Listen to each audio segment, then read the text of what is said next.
Tole hordoftoota YouTube channelii akkam jirtu nagaa keessanii abbaayee nagaa ko galata waaqaa ta'u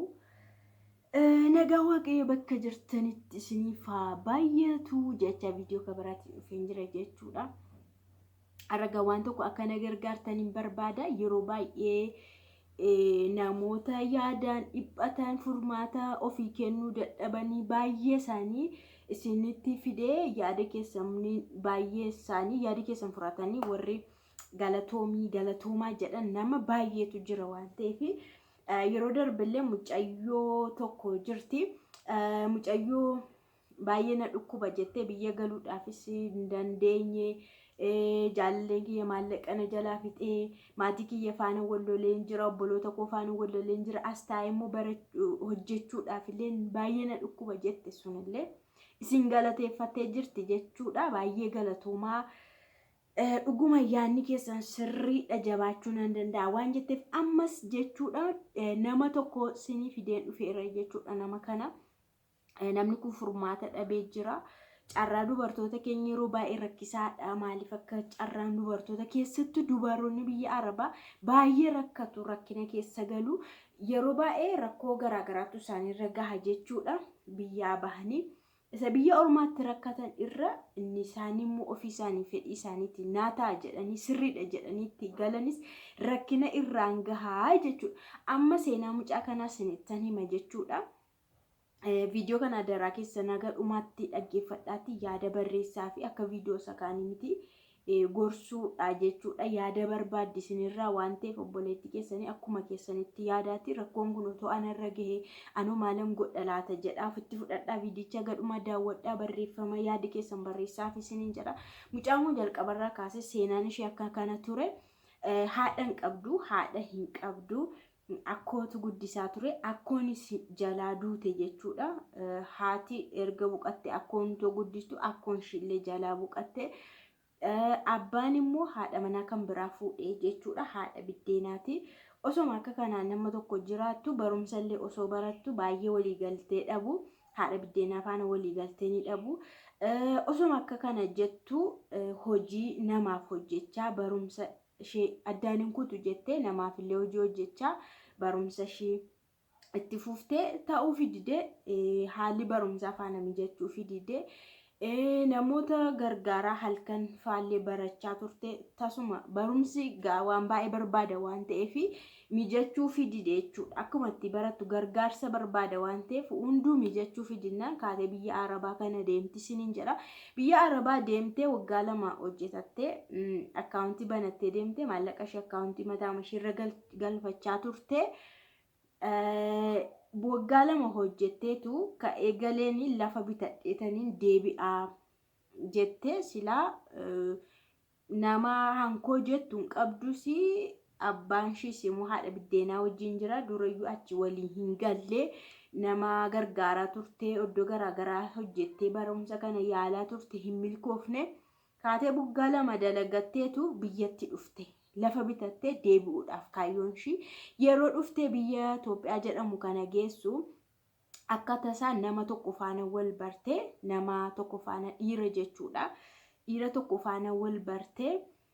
seenaa ishii baay'ee itti himattee seenaan kiyya badaadhallee jettee itti himattee nama akkasiitii uumaa of biraa hin qabne jettee sirriitti gadi fageenyaan nama sanatti illee himattee. Namni sun rakkoo hin qabu waan hundaan sii ta'a jedheeni haadhallee siin ta'a jedheeni egaa jechoota dhiironni fayyadaman baay'ee nama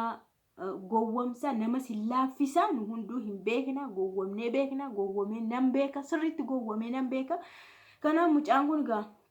dhuguma namni kun naa ta'a waaqatus naa kenne laataa akka tasaa wal barree jettee nama kana faana walii galtee seera qabeessaanii mana maal jedhama samaanaa walii mallatteessan jechuudha gara kanatti dhufanii erga walii galanii sirna gaa'ilaa osoo hin taane deebi'een deema waan jetteefi sirna qubeellaa jechuudha mallattoo walii mallatteessan mana mazzagaajaatti. Mallattoo walii mallatteessan seera qabeessaan samaanaa isa jedhamu walii mallatteessanii yeroo gabaabaa keessatti jechuudha deemti waan ta'eef walii mallatteessanii mucaa sana jechuudha waa baay'ee mana keessa guuttee figa meeshaa mana keessaa waan baay'ee guuttee fi egaa kan kootetti erga samaananaa mallatteesse namni kun kan kooti ana biraallee fokkisuun qabu erga kan koo ta'ee boris kan kooti haras kan koote jettee mana isaa keessa waan hunda meeshaa guuttee fi waan hundaa gootee fi deemuudhaaf yeroo eeggachaa jirti jechuudha. Yeroo osoo eeggachaa jirtu viizaan suni hin ture jala xiqqoo bubbulee yeroo sana namichi kuni jecha kan biraa jechuun ni jalqaba. Osoo achiin gahin jechuudha ijoolleen kun lamaanii isheen durumayyuu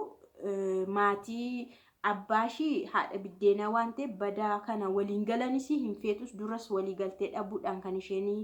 iddoo garaagaraa deemtee asuma biyya Arabaa deemtee erga kun immoo ta'e erga mallattoo walii mallatteessine haga deemtutti bakka tokko teenyaa iddoo biraan taa'inii jedheeni akkana naan jedhe jette tolee jettee manuma isaa keessa durayyuu waan tokko fasiliteet gootee fi guutteettii fi waan ta'ee fi waan isa barbaachisu isuma bira teesse haga viizaan dhufuuf itti deebitee deemuudhaaf biyya kan biraatti kan guutte isa booda viizaan shi dafee deebi'uu fi hin bubbula xiqqoodhuma jechuudha haga yeroo isheen sardamtutti dhufuuf jida. Gurbaan kun nama isheen abbaa manaa kiyya jetteen kuni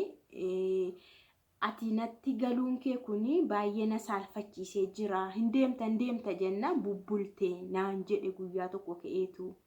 akkanuma natti galuun kee kuni na saalfachiiseera hin deemta jennaan immoo hin bubbultee naan jedhe guyyaa tokko maal jechuu isaati osoo man hafeeyyuu osoo dhuman isa biratti akka carraatee wanti biraa uumame hafeeyyuu wal jaallanne walii gallee akka haadha manaaf abbaa manaa tokkotti seera qabeessa mallattoo walii mallatteessine maal jechuu isaati jedhee baay'ee nan gaddee baay'ee gaddee fuula koorra jecha isaatiin gaddii yeroo isatti mul'atu nan qoose naan jedhe garuu inni qoosaa miti suma dhugaa isaatiidha jettee hammanaan viizaan kiyya hin turreellee guyyuma sanaa booda naa dhufe nan deeme jettee yeroon deemutti lafa bitteetti amma lafa bitatteetti maqaashiitiin lafti bitamee jira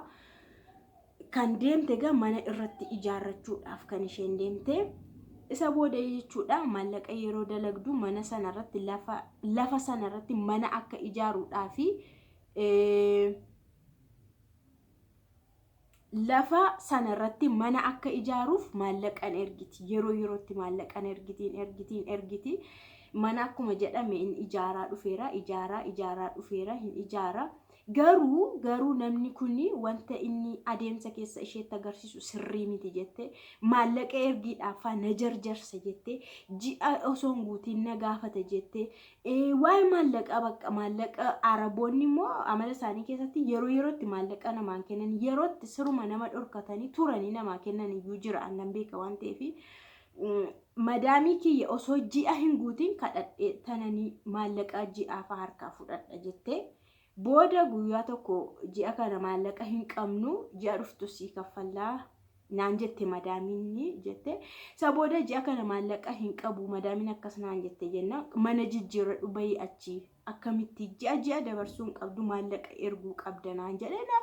akkuma dirqii wayina godhaa jette yoo rakkinatti madhen dhaga'u yoo na dhukkubee akka tasaana dhukkuba faatee akka namni nama tokko jaalallee koo jedhee namatti aanu tokkotti fakkeenyaaf akkasin ta'e keessi koo akkas ta'e kana waan tokkotti madhu nan dhagahu jette. Mana dhaga'u akka waan garbittii wayina ergatee na qaxarateetti akkatti na dirqisiisa maallaqa ergi jedha yoo maallaqa kana ani amma ji'a kana hin jiru jennaani akkamitti hin jiru naan jetta gaayilli maalaa ta'uuf hin jiru naan jetta faajeedha. Kanaafuu bakka waanuma inni jedhu tokko naaf ta'uu dida siruma abbaa manaa koo jechuufis wanti isaa naa galuu dida maallaqa ergi hojjechaan jira ijaaraan jira yoodhan immoo akkami manichi maalirra geera akkamitti gochaa jirta yoo an jedhe dubartiin ilaallatu callisii maallaqa ergi dubartiin ilaallatu dhiira hojjeta ati geenke maallaqa qofa erguudha kan hojjetu ana kan ijaaru ana naan jedhe jette yaa maallaqa leessonni ergu keessaa fayyadame ofillee gargaara malee waan galii qabus miti jette garuu hama ta'e immoo mana hinuma ijaara jette yerootti maallaqa numan erga osoo akkas jedhuuti yeroo tokko oduun dhaga'e jette nama biraa haasofsiisa dubara biraa haasofsiisa atoo haasofsiisuu nan dhagahe jettee mucaan kuni. Anaan duraan waadaa isuma mallattoodhuma mallatteessin irrattillee waadaa naa galii naa kakadhuu jennaan na dideette. Mucayyoo haasofsiisu sana garuu anumaan qabuu taa'insi eega jedhee isheedhaaf waadaa galee kakataa. Akkana yeroonni godhu nan dhagahe jettee waan hin godhu wallaalee anaan immoo dhufe akka waan ani waan dhageenya nagaatti maallaqa mana ijaaran jira maallaqa addaan kutuun qabdu siruma akka feete taate maallaqa erguu qabda manallee jijjiirrattee erguu qabda naan jedha akka tasaate yeroo tokkollee sababuma isaatiin manas jijjiirradheeraa jette mucaan kuni. Booda bakka haalli isaa siruma naa ta'uu dinnaan dhufee waan arge naan jedha gadi jettee buluu qabda waan an siin jedhu hojjechuu qabda waan asi ajajje hunda raawwachuu qabda naan jedha. Isa booda maallaqa baqqaanii akkaawuntii korrattan ergaa jedheeni jette. Akkaawuntii keessa irratti ergitus walumaan hojjechaa jirra waan ta'eef gaayilli keenya akka addaan hin baane maallaqa ergi naan jedhe. Isa booda amma maallaqa dhiiseen jira erguu dhiiseen jira. Inni garuu filannoo lama naa kenne tolettee maallaqa yoo ergite itti fufna maallaqan ergitu taanaan immoo addaan baana. Mana ijaare kanas yeroo dhuftu naa qoodda irraa naa qoodda siin qoodu jennaan itti siin jiraattu nan guba sirratti naan jedhe akkana kanaan na doorsise. Ani maallaqa hin ergu kun waanuma inni jedhus waan inni godhus abbaa manaa kootiin jedhatee orma na qaxarin jedhatee garbittii na biteen jedhatee waanuma jedhu na wallaalee jettee jirti mucaan kuni. Bakka maal jettanii akka gorsitan garuu isintu beeka nama akkasii an akkamitti akka yaadamu nama bara durii warra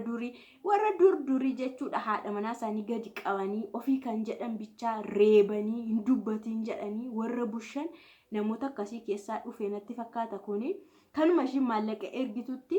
kes godhe akka saree ifate hin dubbati maallaqa bichaa ergi mana ijaaruun sin ilaallatu humaanan gaafatiin gaayilliin diigama maallaqa yoo erguu baatte gaayilli maalaa ta'u jetteetu maallaqa erguu diddaa asma waan addaan dhagee dhugaa waaqa. Kanaafu kana yaada mucaan kun keessa jirtu jechuudha. Amma biyyatti galus nan barbaadaa jetti mucaan kun gaafan galu akkam gochuun qabaa. Firoota abbaa koo bira dhaquun qaba moo isuma bira dhaquun qaba maal na gorsituu isiniin jettetti yaa isinii ibseera akka isheenatti himattetti rakkoo baay'ee keessa jirti mucaan kun. Jalqabuma irraa kaastee moo rakkoo irraan guddate haadhan qabdu akkoollee hin qabdu akkoo haadha ishiillee hin qabdu baay'ee rakkina keessa jirti jechuudha. Amma yaaddoo keessa jirti jechuudha. Kana fakkaata gaa yaada isin isheedha qoodan isintu beeka obboleetti keessan gorsa waan gochuu qabdu yaada keessan qoodaa fi boritti maal akka gochuu qabdu mana ijaarame sana maal akka gochuu qabdu namicha kana maal akka gochuu qabdu anaan namicha jedhee nan jibbe dhugaa waaqa waan mashinatti maani kun jaalalee jechuun immoo maqaan isaa iyyuu jaalaladha. Qanansiisanii jaalallee ofii qanansiisanii yerootti dubbatan illee qanansiisanii yeroo faan haasaan qanansiisanii waan hojjetamu ifaa bilisaan itti himanii sossobanii biyya Arabaa keessa jirti baay'ee mana baay'isaa keessa kaa'ee qaxaree hojjechiisaa irasee kan akkanatti birrii ergi waan siin jedhu fudhadhu waan siin jedhu hin fudhattu taanaan gaayilli hin diigama manitti sirraan qooddadhaa yoo didde sirratti hin guba. Bara maali bara durii keessaa hafe nama durii keessaa hafe kun jechuudha na aarse dhugaa waaqa. Inni kaanillee jaalalaan gowwomsee harkaa nyaata kun garuu ifaa bilisaa akkanumatti as faraarra'ee harkaa nyaata jechuudha irraa nyaata. Kanaafuu duubaanis dhageesse nama bira haasofsiise waadaa gala an qofaa koo taa'eensi eega humaa hin qabu. Nama kana akkam jettee kana booda fuuldurattis amantee maallaqas ishiitti ergatti. Amma maal akka gochuu qabdu mana lafti maqaashiitiin bitameera irrattis ijaaramee jira maal akka gochuu qabdu lafa kana akka mana kana akkamitti akka qabsiifachuu qabdu bakka seera ofiishii bor maal akka gochuu qabdu maallaqashii maal akka gochuu qabdu gorsaan siniin jedha egaa anis qofaa kootti waanan gorsu qaba isinis akka obbolummaatti gorsaan siniin jedha. Waan iddaba akkasii nama jallaa akkasii sinirraa haa qabu jalqabuma siniin jedha baay'ee sin jaalladha galatoma.